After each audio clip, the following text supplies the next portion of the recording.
Толгой үсний захаар шилэг хүү зүүнд гуашаагаар массаж хийх ач холбогдлоодаас ярья.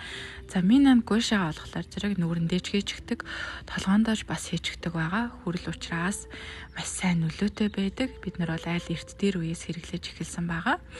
Угаагаа сайхан нүүр хүү зүүндээ хэрэглэхэд болно. Ингээд толгой дээр маш олон мэдрэлийн цэгүүд байдаг, зүүнний цэгүүд байдаг.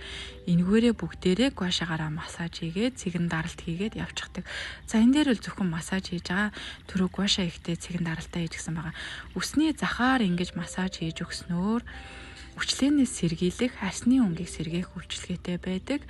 Ингээ ар хэсгээр ихлээр нойр маш сайн сайжирдаг, даралт буурдаг, толгой таллаж өгдөг энэ хэсгүү зовиурууд багасдаг, арилдаг байгаа.